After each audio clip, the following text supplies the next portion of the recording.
Good morning friends.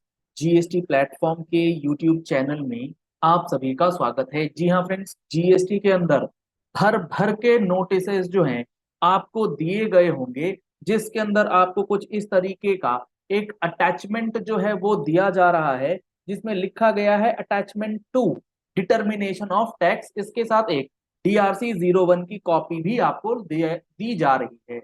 अब यहाँ पर जो ये आपका नोटिस आ रहा है, ये नोटिस किस चीज की ओर संकेत करता है और आपको अब आगे गोइंग फॉरवर्ड कौन सी ऐसी गलतियां हैं जो बिल्कुल भी नहीं करनी है। अगर आप इसके कंपैरिजन टेबल को देखेंगे तो प्रॉपर ऑफिसर्स आपके जीएसटी रिटर्न के कौन से टेबल को तवज्जो दे रहे हैं, वो आपको देखना समझना बेहद जरूरी है। अगर हम लोग सबसे पहले बात करें तो आउटपुट टैक्स के अंदर जो डिफरेंसेस निकाला जा रहा है डिपार्टमेंट की तरफ से, वो निकाला जा रहा है on the basis of reconciliation of your turnover in GSTR 9, जो कि एनुअल रिटर्न की बात करता है। और अभी समय है 22-23 की एनुअल रिटर्न को फाइल करने के लिए। इसकी लास्ट डेट 31 दिसंबर है। तो अगर आप 22-23 की एनुअल रिटर्न सही से भरेंगे तो आपके सामने इस प्रकार के नोटिसेस जो हैं बिल्कुल भी नहीं आएंगे। और प्रॉपर जीएसटी एनुअल रिटर्न किस तरीके से भरी जाती है, अगर आपको ये जानना है तो आप हमारा जीएसटी एनुअल रिटर्न का, जी हाँ फ्रेंड्स, जीएसटी एनुअल रिटर्न का जो कोर्स है वो ले सकते हैं। 8 से 10 घंटे के अंदर आपको 99C के साथ साथ GSTR 4 की कंप्लीट इंफॉर्मेशन उसमें मिलेगी। मात्र 1000 रुपए में, जी हाँ फ्रेंड्स, मात्र 1000 रुपए की फीस रखी है हम लोगों ने, और इसमें आपको 99C और GSTR 4 जैसे महत्वपूर्ण रिटर्न्स के बारे में, जो कि 22-23 के लिए आप भरेंगे, उसकी पूरी कंप्लीट जानकारी अलोंग विथ पोर्टल पे आप कैसे डेटा जो है फीड करेंगे, एक एक टेबल के बारे में बताया गया है।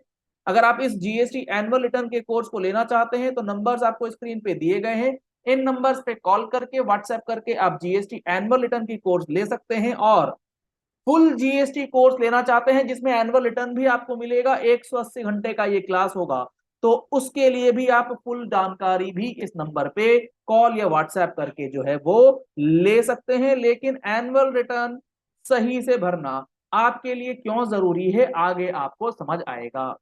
इन्होंने सबसे पहले क्या लिया, इन्होंने सबसे पहले लिया जीएसटी एनुअल रिटर्न का टेबल 4N। अब 4N में क्या है मैं आपको फटाफट समझा दूं। इसमें वो डेटा आता है जिसपे आपकी टैक्स लाइबिलिटी बन के आती है, जिसके ऊपर आप टैक्स भरेंगे।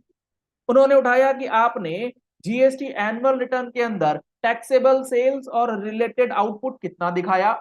उसके बाद 10 और 11 का एडजस्टमेंट, यानी कि अगर 22-23 की बात करें तो 22-23 का टर्नओवर अगर आप 23-24 में दिखाएंगे तो टेबल 10-11 का टर्नओवर उठाया जाएगा, उसको एडअप कर दिया जाएगा।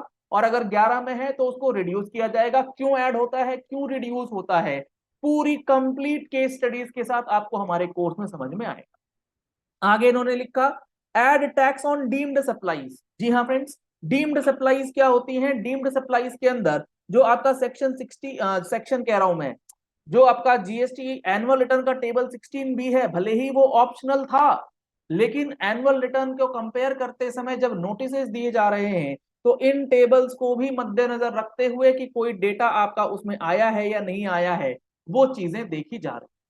अगर कोई अनरिटर्न गुड्स है, यानी कि ऑन अप्रूवल बेसिस आपने भेजा या जॉब वर्क के लिए भेजा था, वो नहीं आया है एज पर टेबल 16, तो वो भी यहाँ पर भेजी जा रही है, ये भी यहाँ पर मांगी जा रही है। डीम्ड सप्लाईज में बेसिकली जॉब वर्क की जो जाती हैं सामान, जो भी ट्रांजेक्शन होती हैं, और वो 1 साल 3 साल तक अगर वापसी नहीं आती है, उसे डीम्ड सप्लाई माना जाता है। जो कि हम लोगों ने अपने प्रैक्टिकल फुल कोर्स के अंदर job work procedure as per section 143 read with section 19 complete step by step आपको चीजें समझाई हैं, बहुत बेहतरीन तरीके से आपको समझ में आएंगे। और ये अनरिटर्न गुड्स का मतलब होता है ऑन अप्रूवल बेसिस जब आप भेजते हैं और वो माल वापस नहीं आता है या बिलिंग नहीं होती है, तो उसकी बात, उस चीज को भी यहाँ पर ऐड किया जाएगा। और उसके बाद सबसे इंपॉर्टेंट पेंडिंग डिमांड्स। जी हाँ फ्रेंड्स, पेंडिंग डिमांड्स का जो टेबल है 15G एनुअल रिटर्न का, अगर आपने गलती से वो भर दिया है तो उसको भी कंसिडर किया जाएगा फॉर एनुअल रिटर्न। ये सारे के सारे टेबल्स ऐड किए जाएंगे और उसके बाद आपका देखा जाएगा कि GSTR 9 में टोटल पेएबल कितना निकला। ये इन्होंने निकाला टोटल लाइबिलिटी जो आपको पे करनी।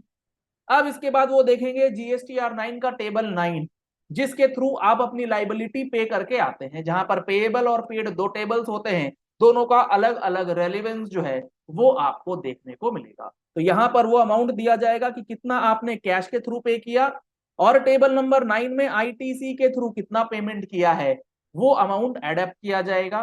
टेबल नंबर 14 में भी आपका अमाउंट पेएबल और पेड जो है वो जाता है, जो कि आप 22-23 का टर्नओवर अगर 23-24 में शो करते हैं तो 23-24 में जो पे करेंगे उसको भी ऐड किया जाएगा, और उसके बाद ये देखा जाएगा कि नेट टैक्स पेएबल जो है वो कितना आया, यानी कि टेबल नंबर 6 में जो पेएबल बना, उसके बाद इन सब को ऐड करने के बाद जो भी अमाउंट बनेगा वो इसमें से लेस कर दिया जाएगा, और रिजल्टेंट पेएबल का नोटिस आपको दे दिया जाएगा।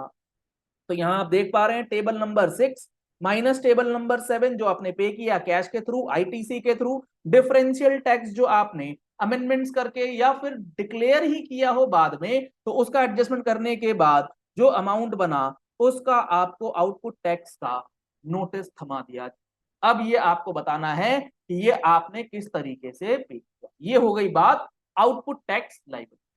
अब आइए फटाफट समझिए इनपुट टैक्स क्रेडिट।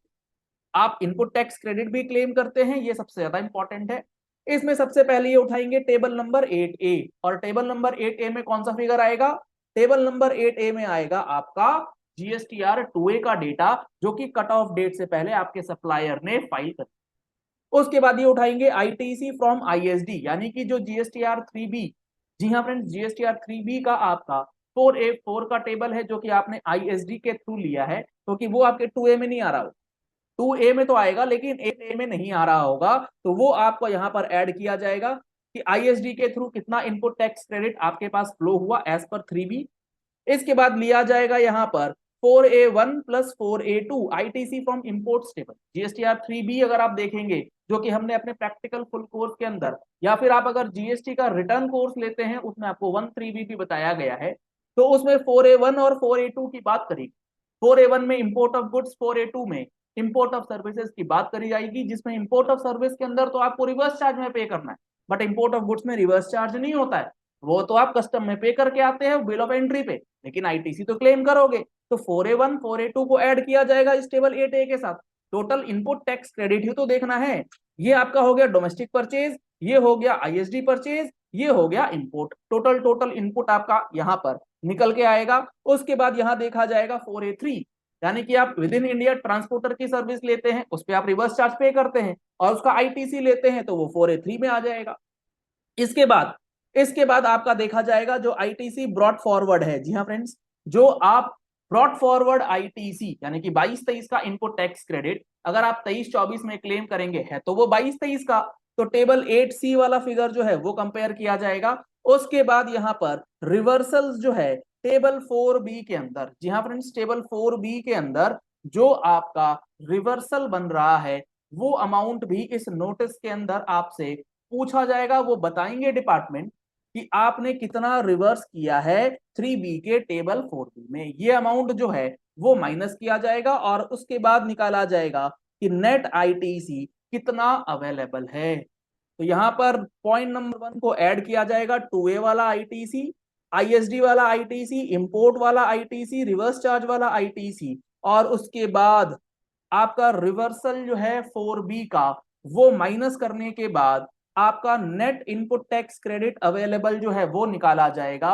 इसमें एक बात ध्यान देने वाली जो है वो ये है कि आपने देखो ना, यहां इन्होंने क्या लिखा, ITC carried forward from present financial year to subsequent financial year table 8C of GSTR 9, और इन्होंने टेबल 5 में लिखा है ITC brought forward from previous financial year to current financial year table 8C of previous financial year. Most most important, इस table का क्या मतलब?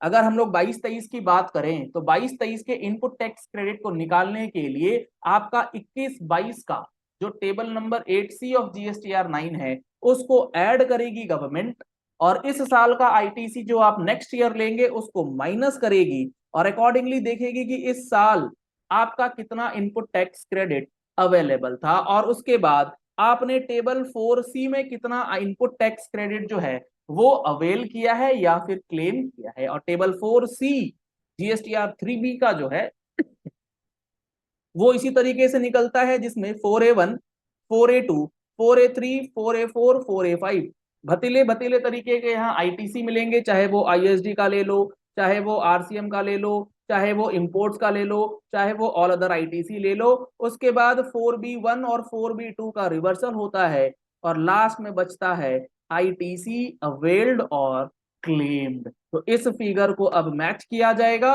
और यहां पर जो भी डिफरेंस होगा, मान लो आपको मिलना था 27,15,000, आपने ले लिया है 30 लाख, तो नेट एक्सेस कितना हुआ? 290। आप इसका जवाब देंगे। तो इस तरीके से जो टेबल वाइज आपको अब रिकंसिलिएशन करके एनुअल रिटर्न भरना है, उसकी नोटिस की तैयारी करनी है, बेहद इंपॉर्टेंट है। सही तरीके से आप प्रोविजंस को एनालाइज करके इंप्लीमेंट करके ही अपनी रिटर्न जो है प्रॉपर रिकंसिलिएशन के साथ फाइल करें। चलिए इस वीडियो को यही एंड करते हैं। आशा करते हैं आपको मेरी बात समझ में आ गई होगी। कहीं कोई कंफ्यूजन होता है आप नीचे चैट बॉक्स में अपनी क्वेरीज लिख सकते हैं। अगर आप पहली बार इस चैनल के साथ जुड़े हैं तो चैनल को सब्सक्राइब करना बिल्कुल मत भूलिएगा। इंपॉर्टेंट वीडियोस आने वाले समय में आपके लिए आएंगी ही आएंगी, आपको ये तो पता ही होगा। Thank you and have a nice day.